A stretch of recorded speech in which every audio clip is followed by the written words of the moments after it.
All the highest praise, honor, thanksgiving, power, and glory belong to Jesus. Service Lord, para pagkakas ang Panginoon Diyos.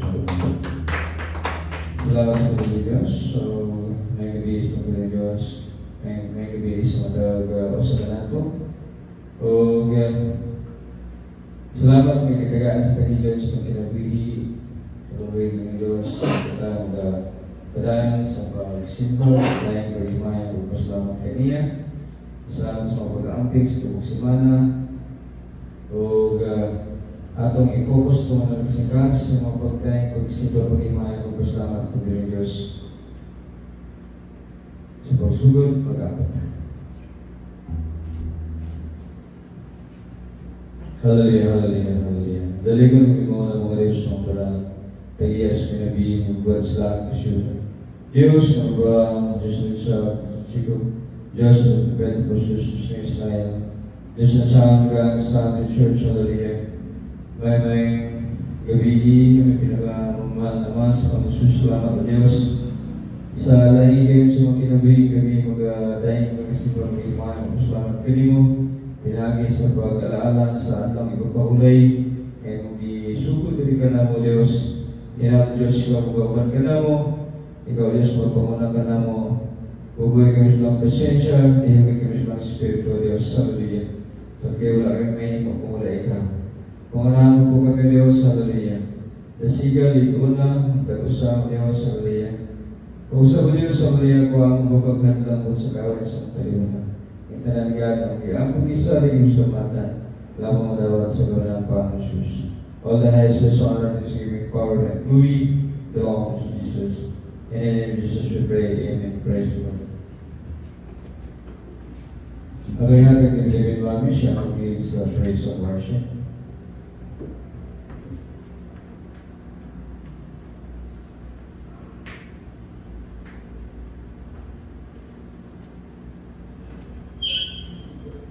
Lord, praise God.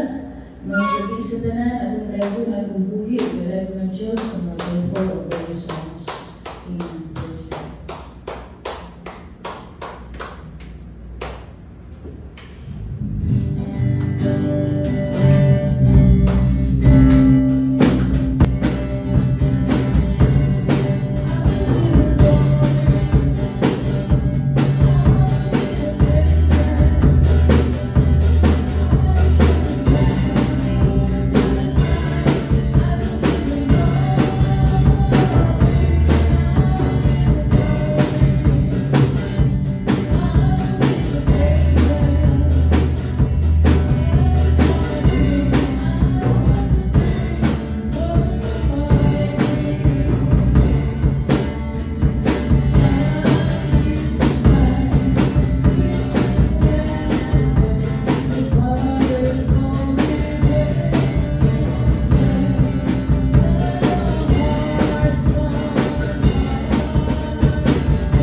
Ikaw ang aking kadalakan, ikaw ang aking kalakasan, hirap na kalooban, tuloy kapayapaan, di ba kita makita, sa puso ko ay may ligaya, pagkat alam kong nariyan ka.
Trembles at his voice, trembles at his voice. How great is our God? Sing with me, how great is our God? And all will see how great, how great is our God.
Sa langit o sa yuta, ang tanan o Diyos kay mo lamang.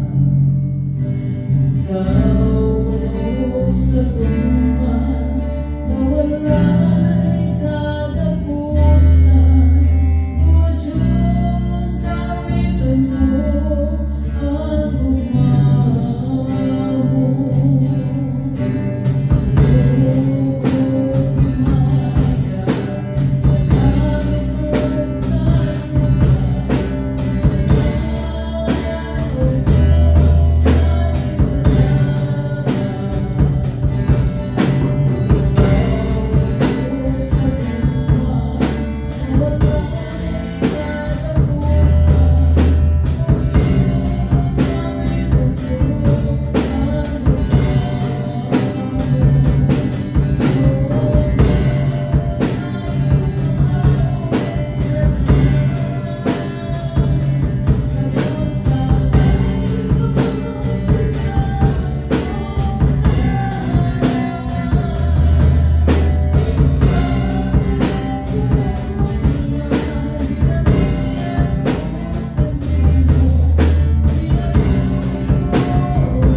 Praise the Lord.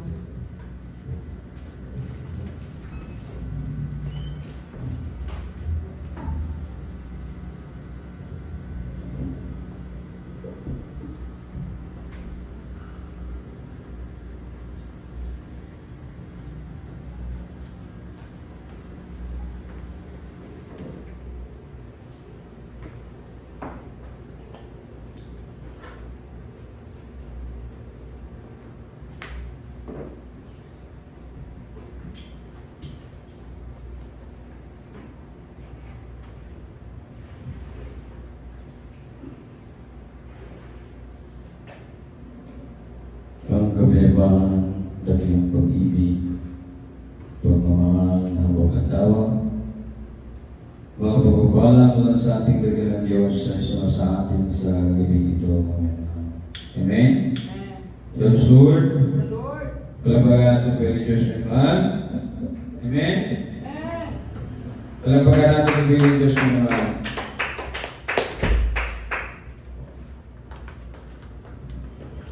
Salamat sa ating bilin Diyos. Salamat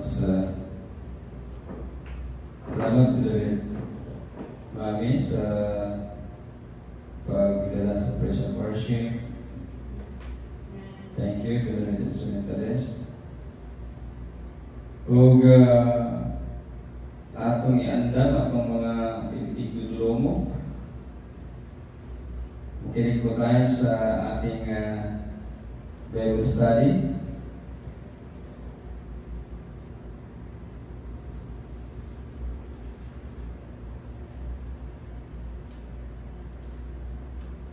Balikan natin ang book of Hebreo, mga Hebreo, Kapitulo 6, versikulo 13 hanggang 20 po, mga So,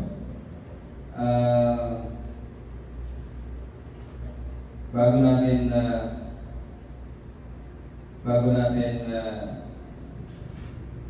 basahin, no? Ang topic natin ngayon ay tungkol sa pangako. So, pangako. Kaya tayo ngayon ay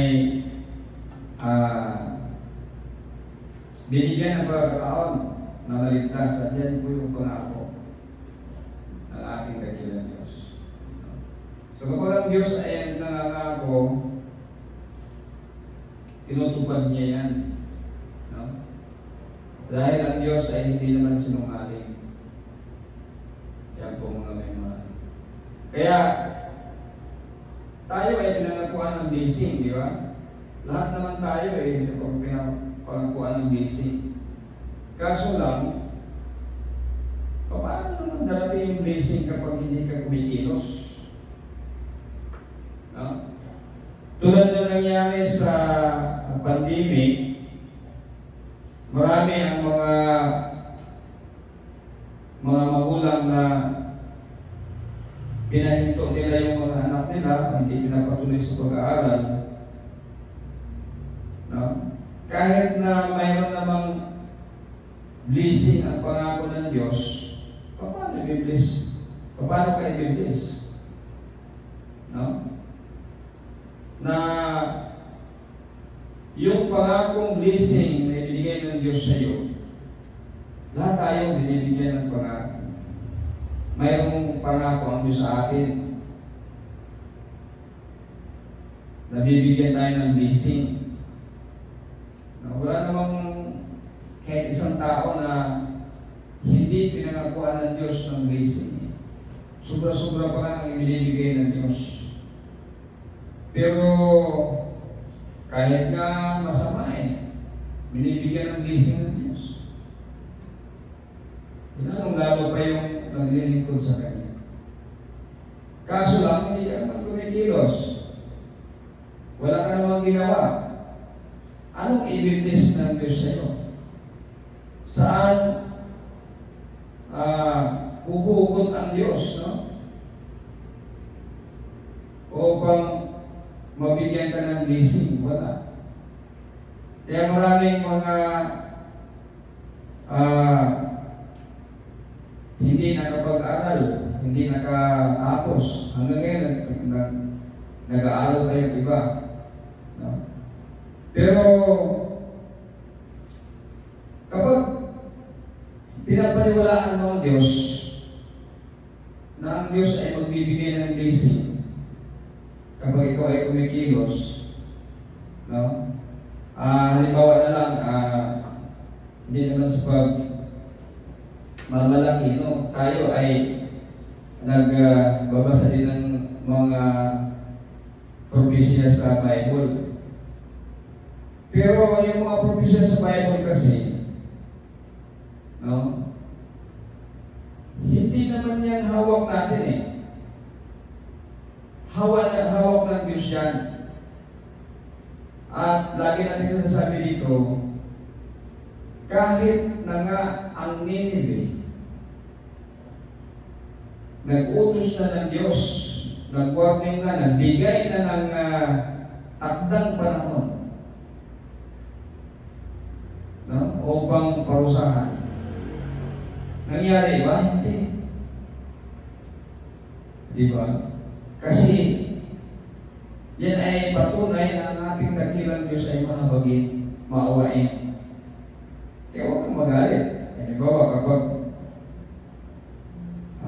hindi natutuloy yung mga parusa ng masasama, huwag kang magalit kasi may dahilan ang Diyos dyan. Halimbawa, sa ating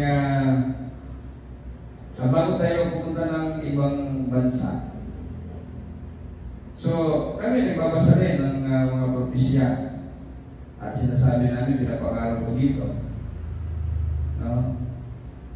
Yan ay mangyayari naman talaga eh. Mangyayari na nga sa Middle East eh. At saka sa ibang bansa. No? So,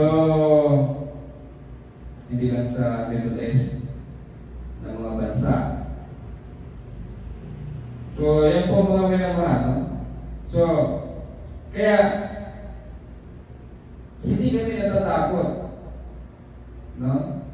Nananalig kami sa dakilang Diyos. Kaya ang aming beloved daughter,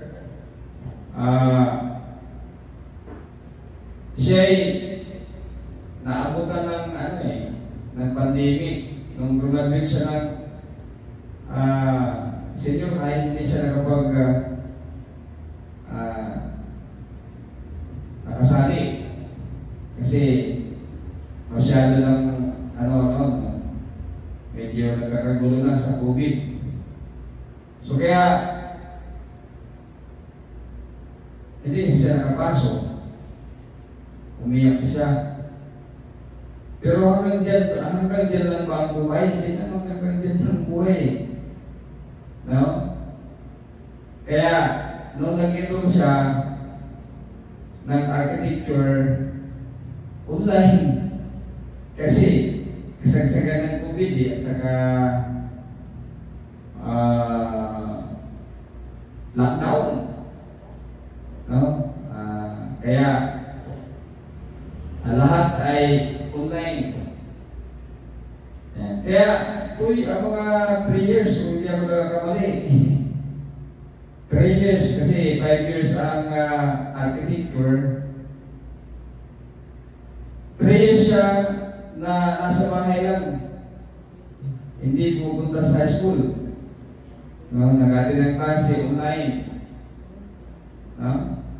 Paglipas ng panahon, pagdating ng 4th year niya ay nagkaroon na sila ng face-to-face, no? Ito yung mga ginawa, no?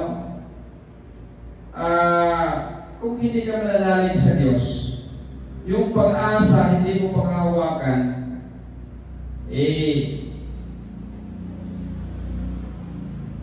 mangyari hindi siya makapag-aral, no? Dahil sa COVID, hindi siya makagraduate. Kaya this year, sa awa at habag ng ating dakilang Diyos, siya'y graduate ng architecture. So, yan po mga may naman. So, ang pangako Diyos, nandyan lagi yan. Hindi ka naman pababayaan ng Diyos eh. No? Kaya ngayon,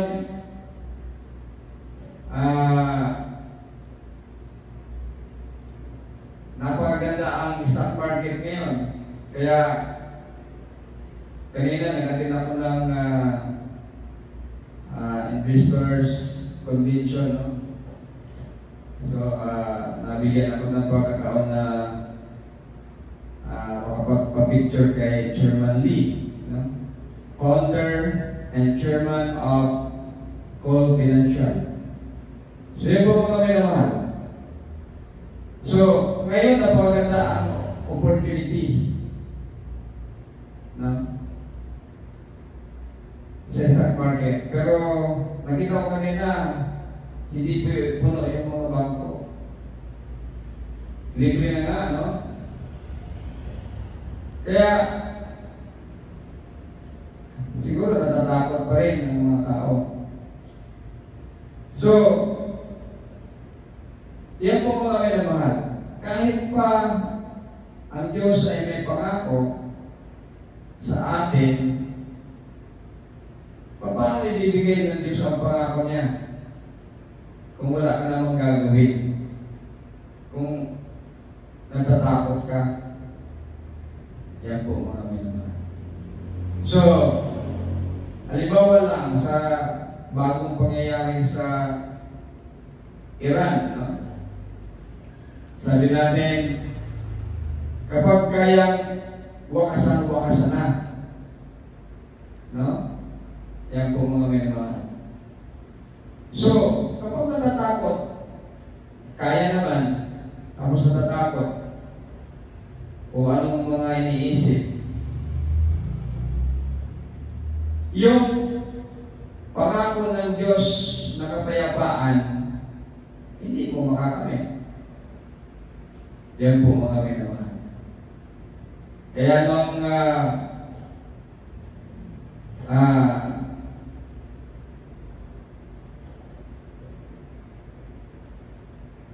binumba ng US ang Iran, di ba? Eh ano nangyari, di ba? Nahinto yung war kasi pangako ng Diyos yun eh. Kaya may gagawa dapat sa pangako ng Diyos. No? Kapag hindi ginawa ni President Trump, hanggang ngayon magbinumbahay pa rin. So, napakaraming issue. Sinasabi, hindi daw successful yung operation, nandiyan pa rin daw ang nuclear ng Iran. Alam nyo, yung mga walang alam, sana tumigil na lang, no? Sana tumigil na lang. Ikaw ba isang country na apektado, gusto mo bang malugmok ng kumbaga mawalan ng moral ang constituent mo? Hindi, di ba? Kaya sabihin mo talagang hindi successful yung operation.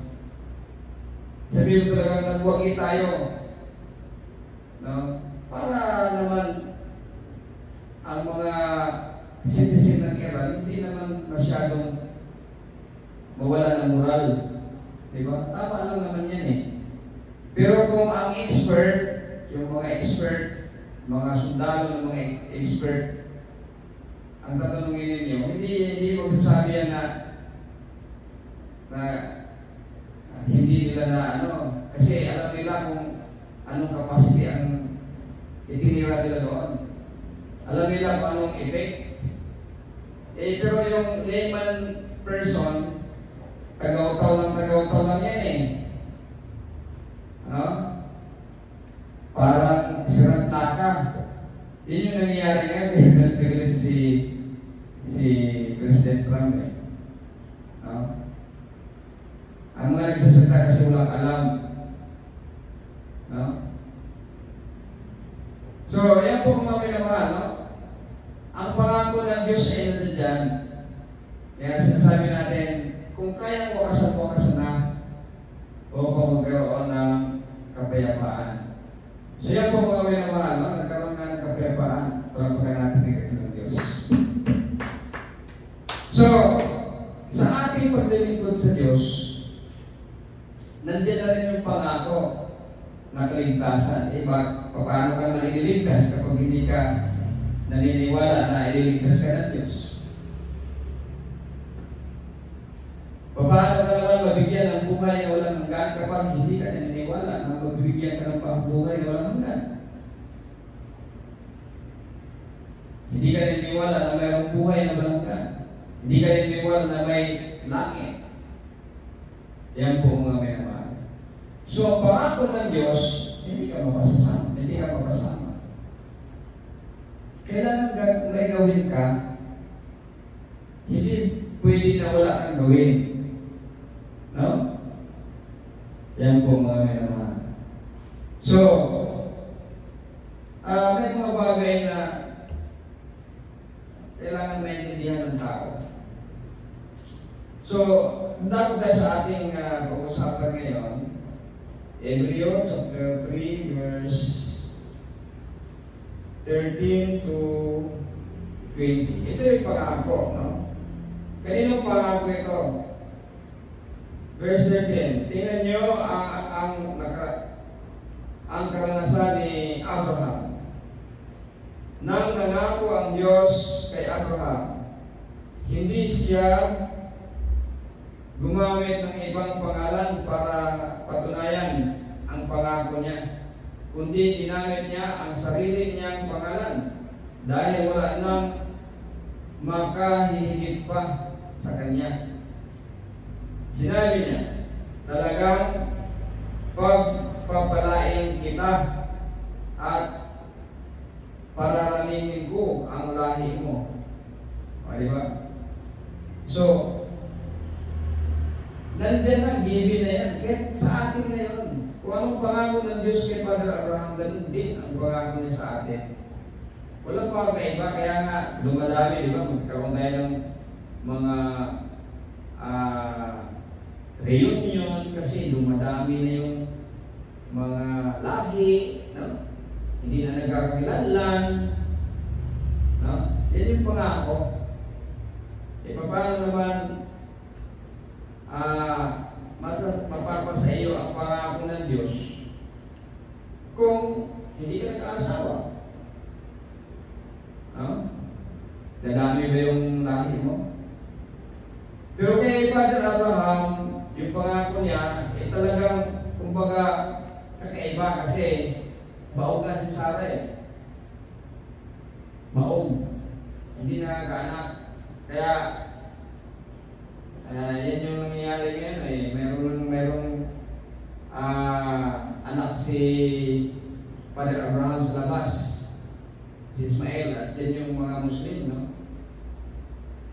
Inaulit-ulit na natin dito. So, yan po, mga minamahal, no? So, yan yung nangyayari. Kaya, magulo dyan sa Middle East dahil dyan, no? Nag-ugat pa yan sa panahon ni Father Abraham. Pero kung ating may pangako din ang Panginoon kay Hagar, di ba? At kay Ismael, hindi naman sila pinabayaan din ng Diyos, no? Pero na-misinterpret nila yung kabutihan ng Diyos. Kaya ngayon laging may dimaan dyan, no? So yan po mga minamahal. Kaya, yung pangako ng Diyos kay Father Abraham, medyo kakaiba. Kasi nga baog si Sarah. So, kumbaga, tapat lang si Father Abraham sa pangako ng Diyos. Pero kahit tapat si Father Abraham, si Sarah ay hindi tapat. Kaya nagkaroon ng problema. Nagkaanak si Hagar na hindi binigay niya kay Father Abraham si Hagar. Noong nagkaanak na si Hagar, parang inangkin niya ng kanyang anak, no? Kasi kanyang katulong si Hagar, no? Alipin, no? So kung ang practice kasi noon, kapag alipin mo mga anak, pwede sa'yo rin yung ariin mo yung anak niya. No? Ngayon, ang pangako ng Diyos ay nangyari. Itsapuera si Ismael. Pinalaya si Hagar. Kasi meron ng bususo nga anak si Sarah at saka si Father Abraham. Yan yung mga may naman. Yung pangako ng Diyos. So, mag-stick lang tayo sa pangako. Tutuparin talaga ng Diyos kasi kahit na hindi siya manganganak kasi maong, pero dahil ang Diyos ang nangako, nangyari. No? So, kapag ang Diyos ang kumbaga magbibigay ng example, matindi, no? Ang ginagamit niya yung imposible. Imposible mga anak, si Sarah at si Father Abraham. No? Kahit nung ginamit ng Diyos, no? Upang magligtas ang mahal ng Jesus. Diba? Parang imposible din yung ipinapahintulot ng Diyos. Yung ipabako, no? Sa cross. Then yung ang mga amazing, no? Yung mga pangako ng Diyos na tinutupad ng Diyos. No? Yan po mga minamahal. Kaya,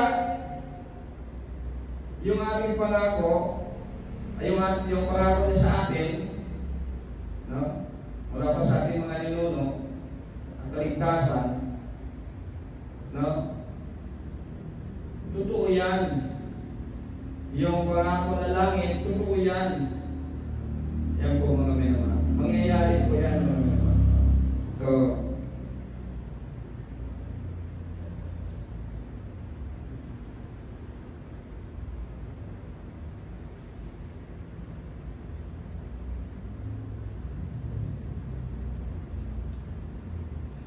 verse 14, sinabi niya, talagang pagpalain kita at pararamihin ko ang lahi mo. Nangyari ba yan? Nangyari. Kasi nga, nagkaanak sila. Si Isaac at si Father Abraham ay naging father of all nations. Kasi nagkalat na yung nagkalat na yung mga Israelita. Yan po mga naman. At pagkatapos ng matyagang paghihintay, natanggap ni Abraham ang mga ipinangako sa kanya. Nanunumpa ang mga tao sa pangalan ng Diyos na mas nakahihigit sa kanila para paniwalaan sila at wala nang pag-usapan pa. Ganito rin ang ginawa ng Diyos noon sa mga taong pinangakuan niya. Ipinakita niya sa kanila sa pamamagitan ng panunumpa na tutuparin niya ang pangako niya.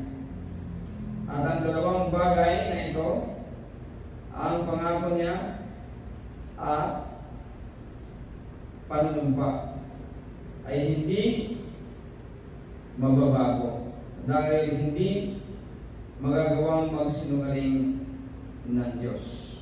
Yan po mga naman. So, marami namang patunay eh. Kaya, itong ginagawa natin ngayon, hindi ito sakripisyo ito eh. Ang pagsamba sa ating dakilang Diyos, no? Pangingilin sa Sabat, paggawa ng mabuti, pagsunod sa kalooban ng ating dakilang Diyos, yan lahat, no, ay may kaukulang pangako. Kapag ginawa mo yan, sa bandang huli, magkakaroon ka ng kaligayahan dahil bibigyan ka ng Diyos ng kaligayahan. Ano nga yun? Buhay na walang hanggan. No? Yan po mga kaibigan. So, hindi ka bibiguin ng Diyos. Kasi kapag ang Diyos ang nangangako, gagawin niya dahil hindi siya sinungaling. Kaya kapag pagod tayo sa trabaho, sa pag-aaral, o anuman ang ating mga ginagawa, pagdating ng Sabat, tayo ay umaawit sa ating dakilang Diyos, no? Nagsasamba pa rin tayo. Ito po ay napakabuti dahil ginagawa natin ang nararapat upang ang pangako ng Diyos ay matutupad sa ating buhay. Makakamtan natin ang mga pangako ng ating dakilang Diyos. So yan po kami naman, no? Kaya tayong mga nagpakalinga sa Kanya ay may matibay na pag-asang pinangawakan na gagawin niya ang ipinangako niya sa atin. So yan po mga naman. Bakit tumibay ang ating pag-asa? Kasi sinasabi natin noon, mayroon lang tayong pag-asa. Hindi pa tayo ligtas, safe. Kasi yung salvation na darating, yun na yung langit. Yung salvation naman na dala ng mahal ni Jesus, yung biyaya na wala kang ginawa, yan yung pag-akon lang sa'yo mula sa yanan ng kasalanan, inilabel ka sa mga salita, yan po yung biyaya. Yun po yung tinatawag na saved na tayo yan. No? Yan yung biyaya ng kaligtasan. Unang biyaya ng kaligtasan. No? Hindi yung sasabihin mo, ligtas na ako ngayon, nasaan ka ngayon? Tumatay ka pa naliligo ka pa. Ibig sabihin, ikaw ay tao pa lang.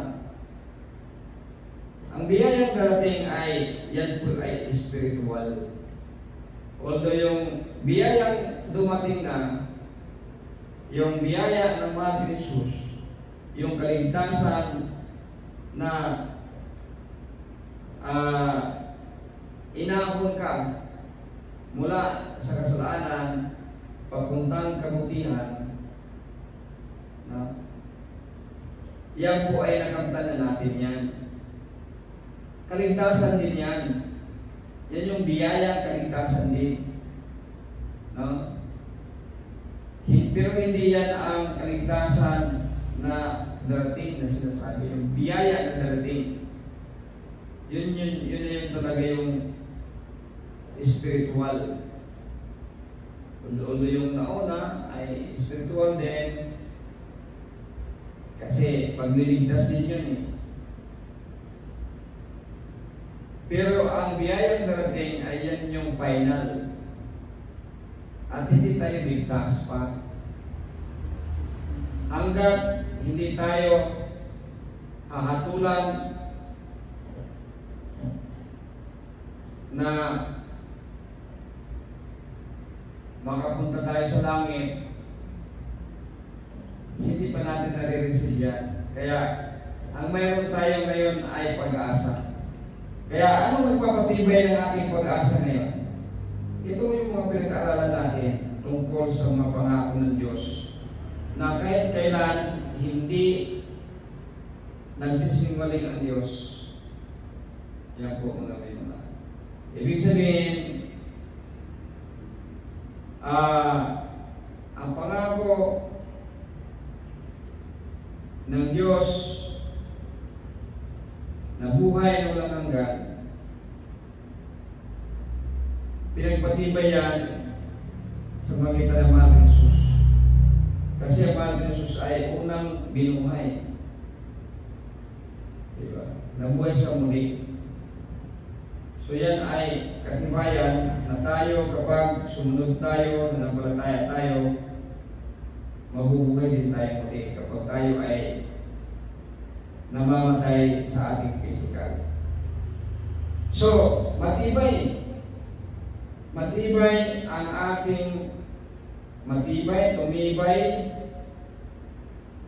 napatibay sa mga aral na iniwan ng mga propeta, mga apostoles, na ating mga pinag-aralan, mga aral ng mahal ni Jesus, mga aral ng mga propeta mula sa Diyos.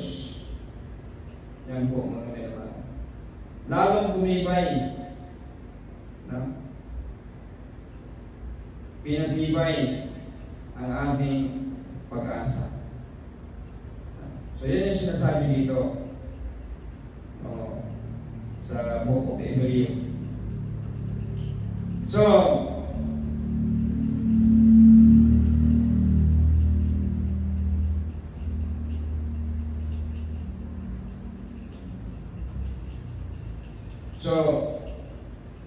sinabi dito tayong mga nagpakalinga. So, kasi kapag hindi ka naman nanampalataya, hindi ka naman kalingahin ng Diyos. Hindi ka kasi dumaan doon sa unang biyaya. Biyaya ng kaligtasan. From sins to, di ba? Makasalanan ka. Sinner to the right. Kaligtasan po yan. Yan yung unang biyaya. Iniligtas tayo dyan. Yan yung sinasabi ni Beloved Paul na hindi natin pinaghirapan, hindi natin pinagtrabahuan, no? Hindi dahil sa pagsunod natin sa kautusan, ngunit yan ay biyaya. Upang tayo ay hindi magmamalaki. Hindi po yan ang final, yung biyayang darating. Kasi nandiyan pa nga tayo, umutot pa tayo, natutulog, nagigising, di ba? Wala pa naman tayo sa langit eh. Yan po ang mga minamahal. So kaya sinasabi natin noon, kapag yung nagsasabi na ligtas na sila, nasa langit na sila. Ligtas na daw sila. Hindi na daw gagawa ng mga mabuti kasi ligtas na. No? Kalukuhan po yan. No? Dapat sila mag-aral sa atin upang malaman nila ang katotohanan. So yun po mga minamahal, sabi dito,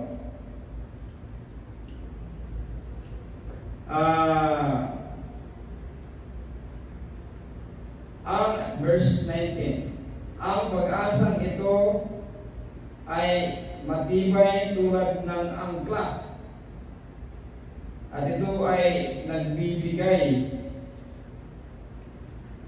kapanatagan sa buhay natin dahil maabot ito sa pinakabanal na lugar. Bakit?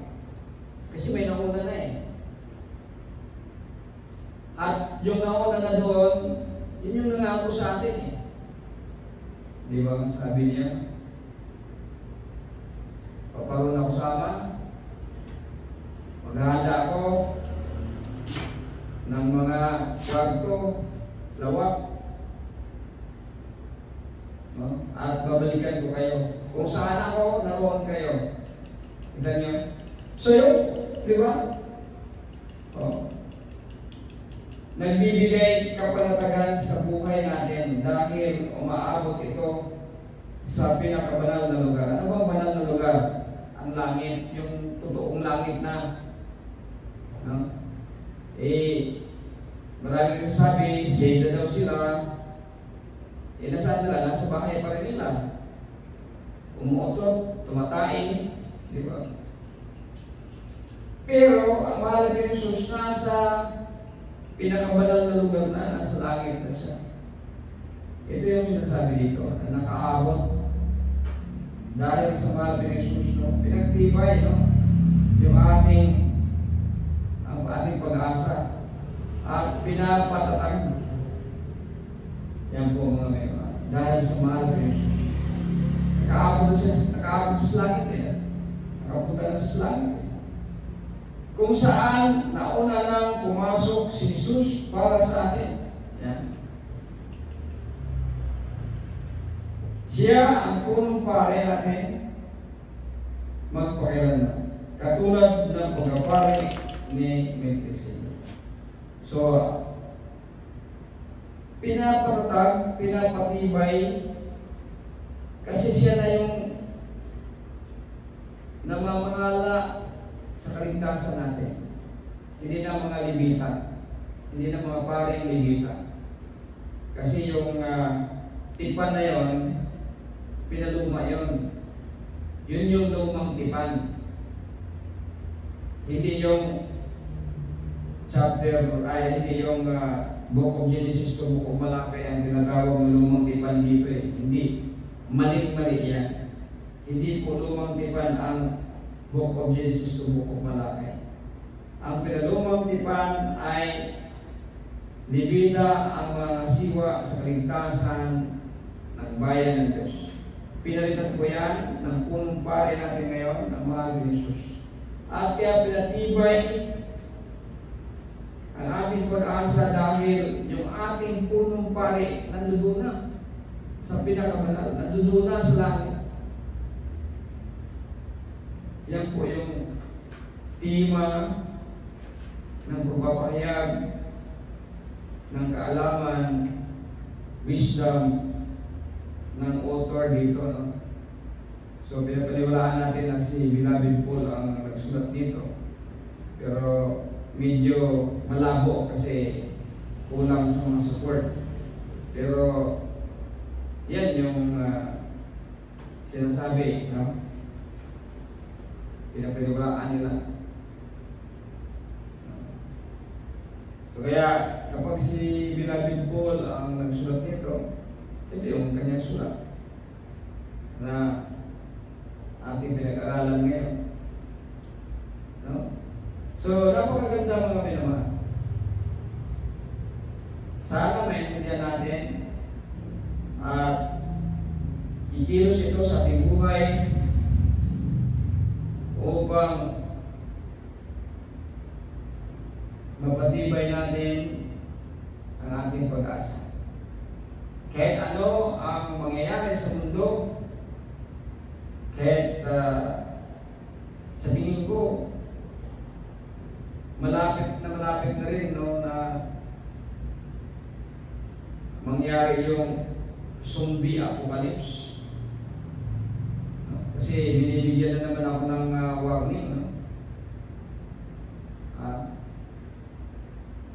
So, pinapaalala sa akin yung zombie apocalypse. No? So, marami pa po tayong dadaanan kapag halimbawa mabubuhay pa tayo, no? Magigyan pa tayo mahabang buhay, marami pa tayong madadaan ng mga mangyayari. So, ngayon kasi ang mundo ay medyo masyadong sumasama at hindi nasisiyakan ang mga tao sa paggawa ng mabuti. Puro masama na. Kaya bumalik, no, yung wisdom ng zombie apocalypse. So yan po mga minamahal. Kaya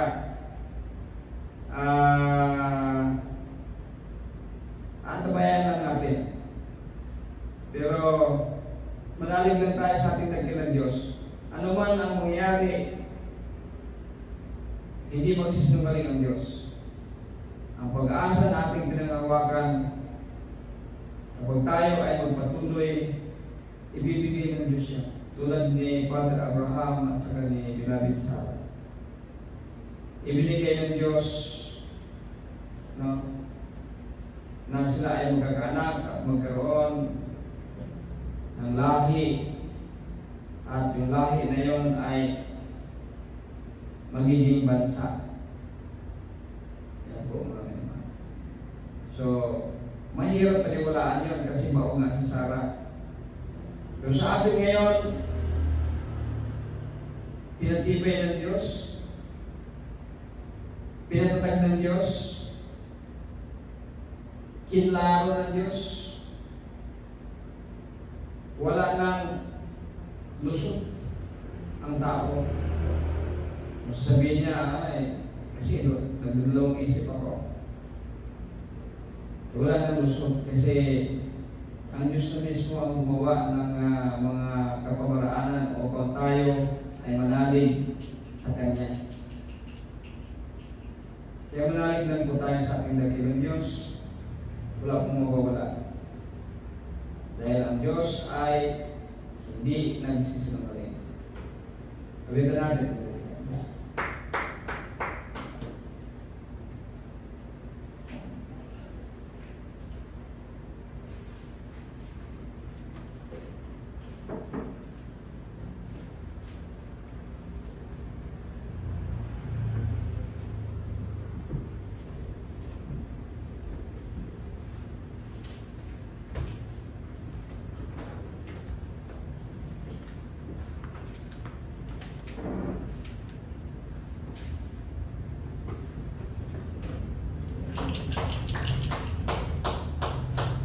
You deserve the glory and the honor. When we lift our hands in worship as we magnify your name, you deserve the glory and the honor. When we lift our hands in worship as we magnify your name.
Dalangin mo naman mo Diyos na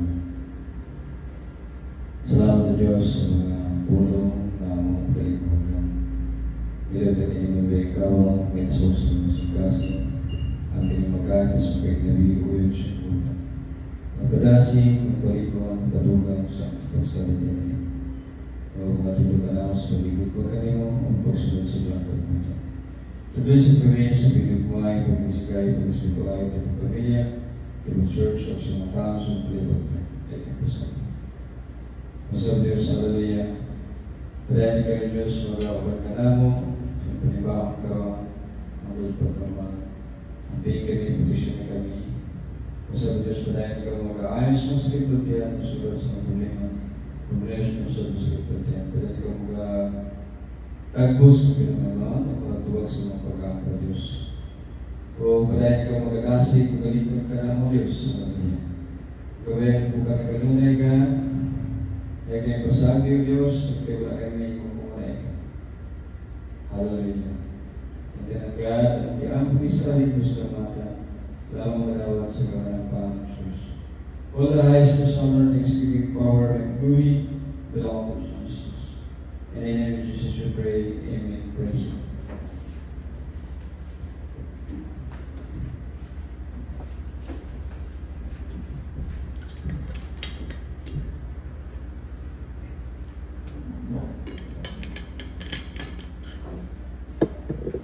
Salamat sa Panginoon. So, dala ko tayo sa pagbibigay ng aming verse.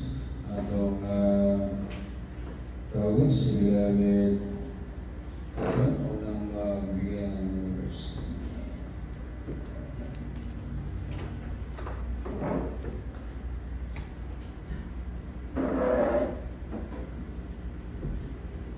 Mark 2 verse 27-28. God said, Sabbath was made for man, not man for Sabbath. So the Son of Man is the Lord of Sabbath.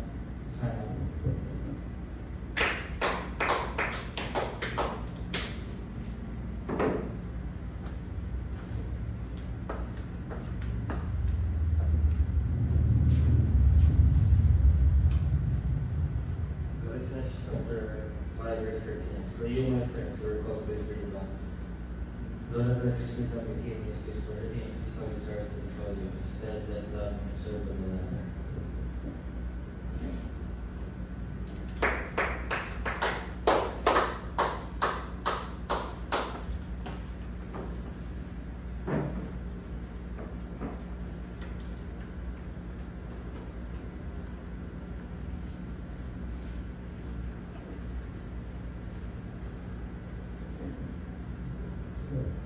Proverbs chapter 8 verse 10, the people will be remembered as a blessing, but the wicked will soon be forgotten. Amen. Praise God.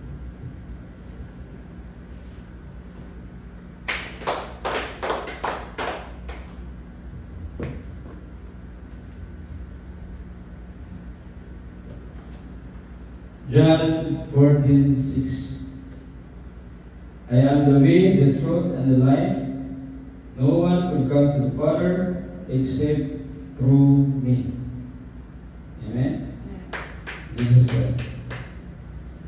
Salamat sa Panginoon, salamat sa kadaugan ng iyakas ng pagsimbo sa atong pagpupuri, pagkakila, pagparangal sa ating salamat sa katilang Diyos. O salamat sa mga paggabay sa ating katilang Diyos.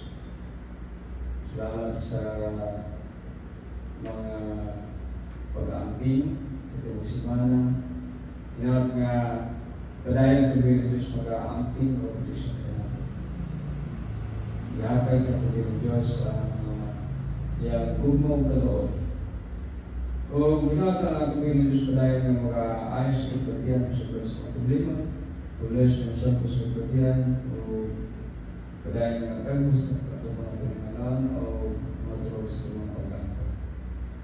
O paalaala mga may mahal, laging magkatapat sa ating dakilang Diyos, sa ating mga pumupuri, araw sa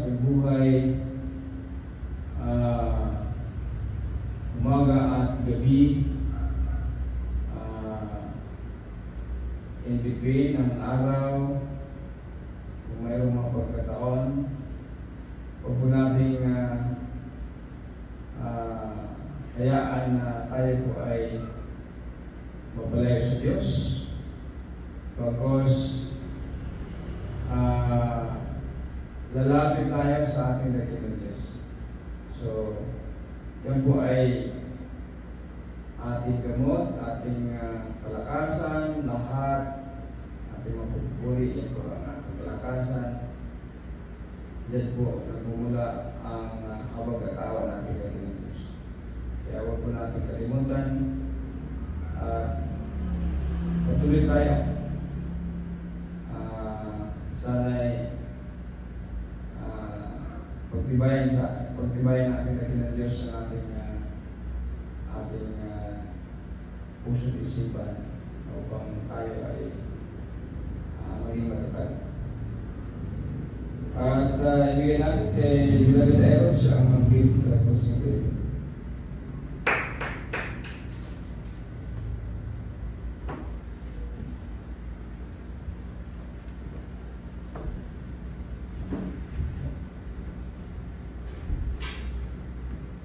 Others, those who say some God, the very promise of holiness, but sweetness, but simple and transmission.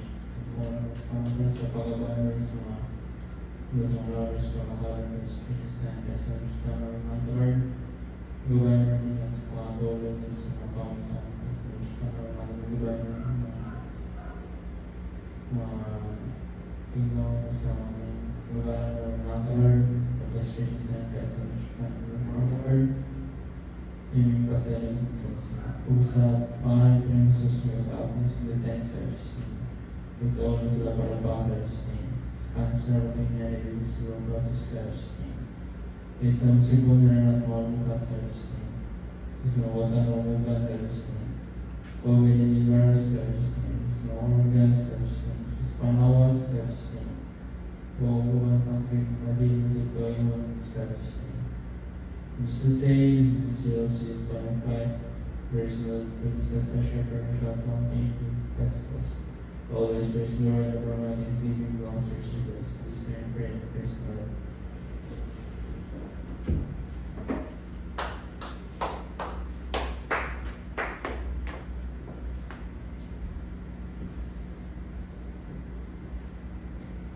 Journey times and shout hallelujah.